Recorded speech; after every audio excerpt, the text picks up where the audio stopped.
A farmer had some puppies to sell, some really nice puppies, and he wanted to make sure that everybody knew he had these puppies. And so he made up some flyers and he set about putting them around so people would be able to see.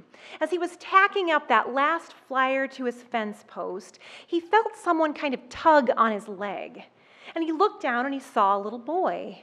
And the boy said, "Mister, I want to buy one of your puppies." Well, the farmer looked down at the boy and said, "These puppies come from very fine parents and they cost a lot of money." The boy looked a little worried, and then he dug around in his pocket and he pulled out some change and he said, "I've got 39 cents. Is that enough to at least take a look?" And the farmer said, "Sure." And then the farmer gave out a whistle and said, "Come on, Dolly." And Dolly came, and behind her bounced 4 little balls of fur, 4 little puppies, so full of energy, running towards the fence. As the boy watched those puppies run towards the fence, his eyes just danced. He was so excited. But then the boy noticed something off in the distance. Near the doghouse, he saw another tiny little ball of fur, much tinier than these other balls of fur that were bounding towards the fence. And the boy watched as this dog started to kind of stumble kind of awkwardly towards the fence, trying so hard to keep up with the others, but just not quite making it. The boy looked at this puppy and pointed and said to the farmer, "I want that one," pointing to the tiny little runt. The farmer at this point knelt down by the boy and said, "Son, you don't want that puppy. He'll never be able to run and play with you the way the other dogs will." With that, the boy took a step back from the fence and he reached down and he pulled up his pant leg. And then the farmer saw it. He had steel braces, one on each side of his leg, that were fit into a specially made shoe. And the boy looked back at the farmer and he said, "You see, sir, I don't run very well either. And this little puppy will need someone who understands." With tears in his eyes and a lump in his throat, the farmer reached out and picked up that tiny little puppy and handed it to the boy. We all need someone who understands. Throughout the month of January, we are engaging in concepts from the book The Anatomy of Peace, Resolving the Heart of Conflict by the Arbinger Institute. We have explored how in everything that we do, we can either do it with a heart of peace or a heart at war. And now a heart of peace is not about the absence of conflict. It doesn't mean that all of a sudden, magically, we all agree and we get along. Instead, having a heart of peace is about fundamentally changing the way that we are, our way of being in the world, and our way of relating to other people.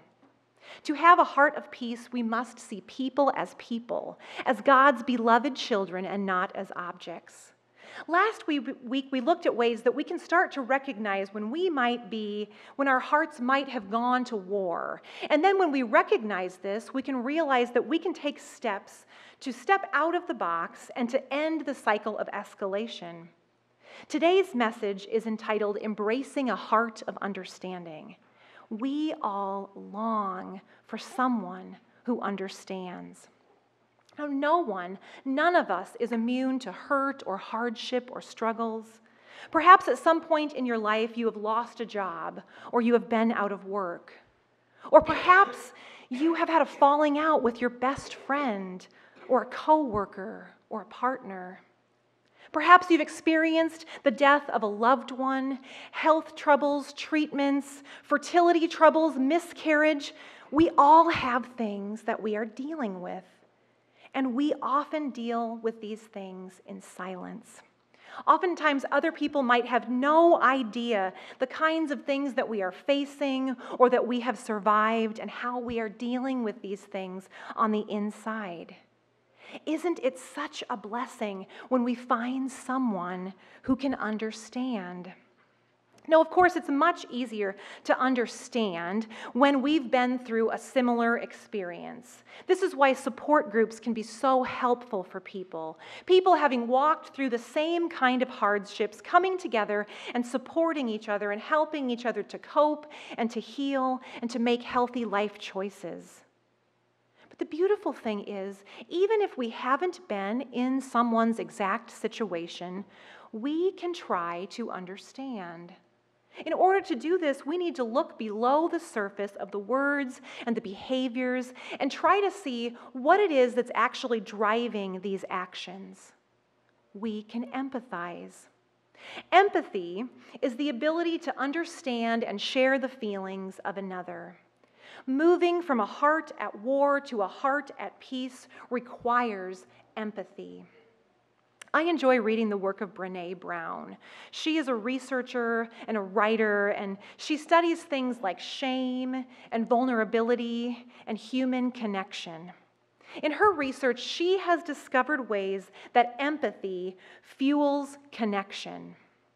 Empathy is not about connecting because you've had the exact same experience as someone. You don't have to have experienced the same loss. But because you have experienced loss of your own, you can kind of draw from that well, and you can use that understanding to begin to put yourself in the shoes of another and to feel their feelings. Empathy is about understanding another's perspective and connecting to their emotions. Empathy is not about saying, I know exactly what you're going through, but rather it is an earnest attempt to enter into another's situation and feel what they are feeling as a way of fostering understanding and connection. Empathy involves recognizing another person's perspective and understanding that this perspective is their truth, even if you see the things incredibly differently. It requires that we stay out of judgment, that we just recognize the emotions and we sit with people and feel these feelings with them. In our passage from the Gospel of Mark today, we find Jesus and the disciples tired and weary from all of the work that they have been doing. Jesus identified their need for rest and renewal, and so he said to them, "Come away to a deserted place all by yourselves and rest for a while." For many were coming and going, and they had no time even to eat. They were trying to get away and find a little rest, only to find that when their boat arrived at shore, the people were there waiting for them. Now, this is an emotion that I can identify with. Can you identify with this too? Being tired and needing work, needing a break from your work and a rest from the demands of the people around you. Needing rest, but then seeing people around you that need your help and wanting to help them. Our gospel passage today says Jesus had compassion on the people. In verse 34, the word compassion is kind of a wimpy representation for what is actually going on inside of Jesus in this passage. The Greek word that is translated compassion refers to a churning of the gut. Jesus was churning on the inside because in the crowd there were people who were like sheep without a shepherd. And for Jesus, this was gut-wrenching. And Jesus was feeling this pain with them. Jesus is not a sheep without a shepherd, but Jesus was feeling with them, empathizing with their feelings of being lost and their great need to be found. Now, Jesus could have been upset. These people could have been viewed as obstacles to Jesus and the disciples getting the rest that they desperately needed and deserved. But instead, Jesus looked below the surface of what was happening in the crowd, and he saw their deep need.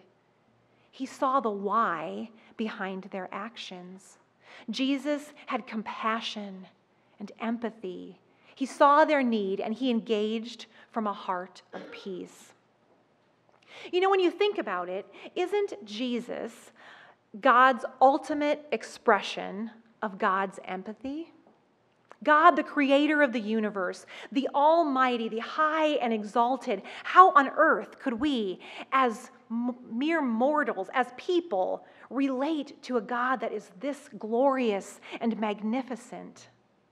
But isn't that what incarnation is all about?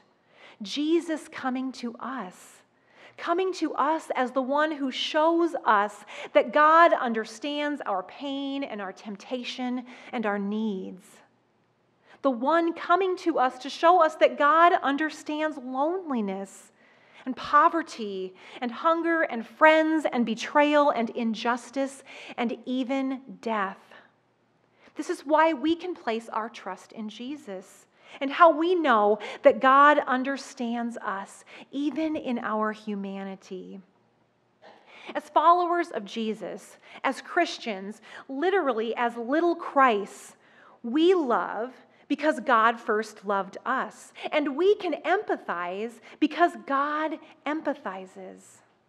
God embodied empathy in Jesus Christ. In the Gospel of John, chapter 8, we read of an encounter that Jesus had with Pharisees and a woman found in adultery.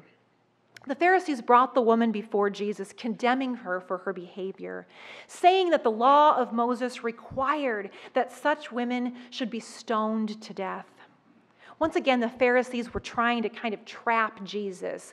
They were wanting to trip him up. They were looking for anything that they could use against him. Jesus bent down next to the woman and wrote with his finger on the ground. But the questions just kept coming, and as they kept questioning him, he straightened up and he said to them, "Let anyone among you who is without sin cast the first stone." And once again, he bent down and he wrote on the ground.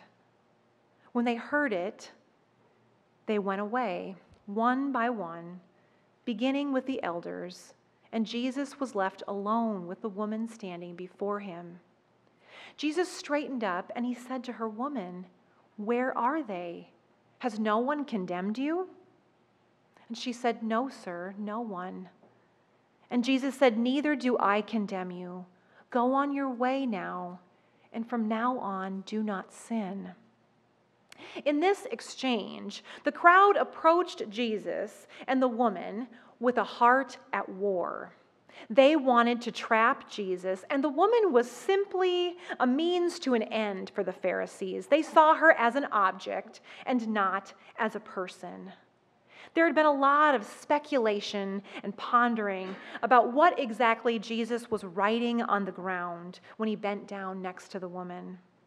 Some have said that perhaps Jesus knelt to the ground and he wrote the sins of those in the crowd so that they would see themselves as sinners and recognize their own need for forgiveness and grace, just like the woman standing before them, and that they would show her empathy.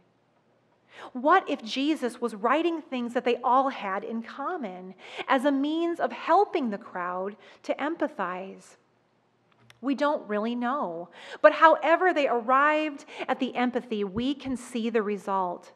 Jesus offered no condemnation, and ultimately neither did anyone in the crowd.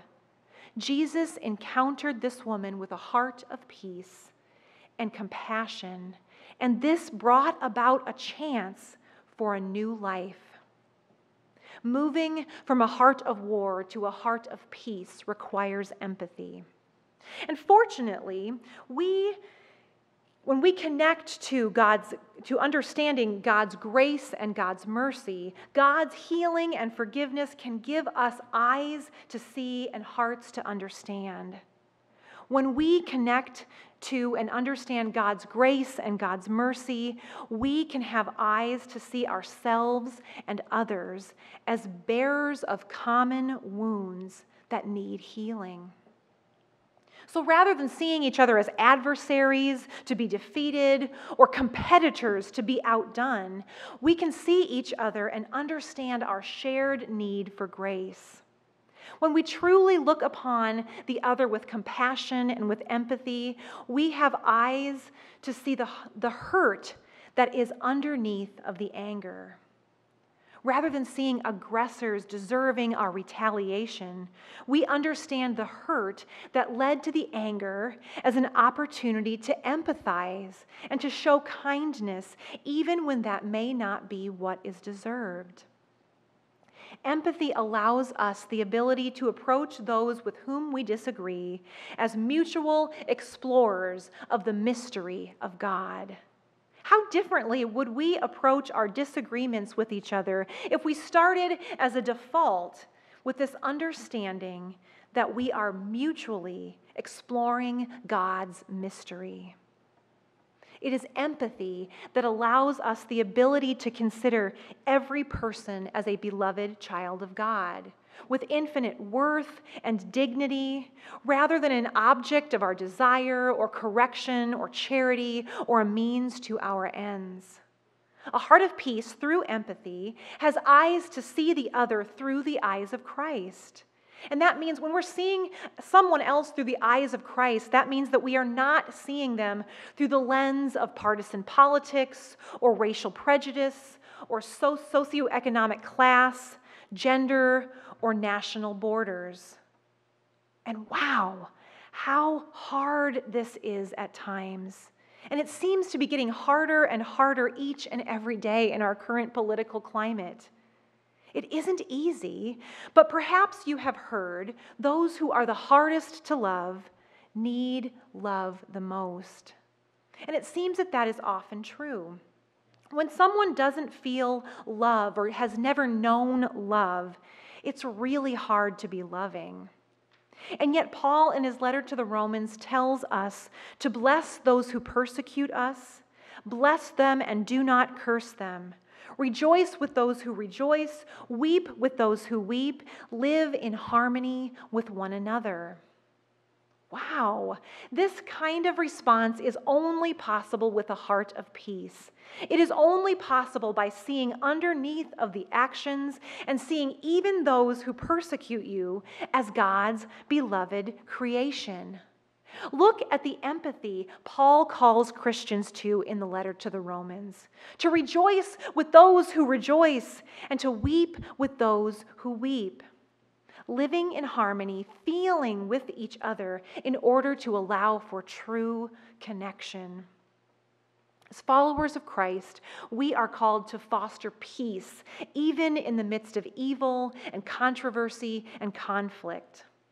We foster peace when we are honest about our feelings and our own failings. This all starts with humility and our own honesty to kind of own up to our own issues.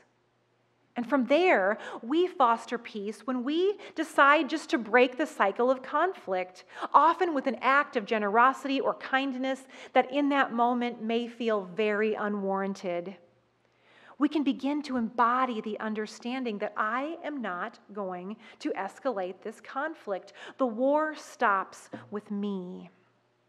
We don't have control of the behavior of others, but we do have control of the way we respond. And the awesome thing is that we do not have to do this alone. We can call on the power of the Holy Spirit to help us choose well in the way that we respond to others, particularly with those whom we find difficult to get along. We foster peace when we look below the surface of behaviors and we imagine what might be going on in that person's life. Have you ever noticed the need to do this even with the people that you love the most? For example, have you ever noticed that when a conflict at home stirs up, perhaps over something that seems really simple, like maybe a dirty dish that is left laying about, have you ever noticed that the argument about the dirty dishes is rarely about the dishes? The argument about the dishes is often about other feelings, perhaps feelings of being underappreciated, or perhaps it's about feelings that have nothing to do at all with what's going on, but that are just being expressed in the conflict of the hour. To have a heart of peace, we begin to look at what is driving and informing these words and actions. We empathize, and we realize that the people who are the hardest to love often need love the most. And even those whom we love dearly, when we see them behaving in ways that are not all that lovable, it's often just a call for us to love them more deeply, and that their needs for this love are being expressed through the conflict. When we foster peace, we see people as people, not as objects or obstacles, or not as a means to an end, or not as our projects. We foster peace when we truly believe that changing our words and our actions can change the world. And by the grace of God, we can have a heart of peace and live out that peace in the world. We all desire understanding and connection. And the good news is, Jesus understands us. Jesus came to us in our humanity, experienced human life in all of its joys and its trials. Jesus understands us. And as we seek to better understand and show empathy to others, we become more like Christ. And that, of course, is our challenge. To empathize and embody God's love and grace, to become more and more like Christ, so that we can share Christ with our neighbor through the power of love. Let us pray. God of grace and glory, you provide for us the example of a heart at peace, the example of true life-changing empathy through your Son, Jesus Christ. God, help us to connect first to your love and grace for us, so that we can know how much you love and understand us, even in our brokenness. Also, Lord, help us to connect to others by seeking a true heart of understanding. Open our eyes and soften our hearts to understand those whom we have all too often seen as adversaries or enemies or unworthy of our love. Create in us a heart of peace so we can become more like Christ each and every day, and we can share Christ's love with the world around us. Amen.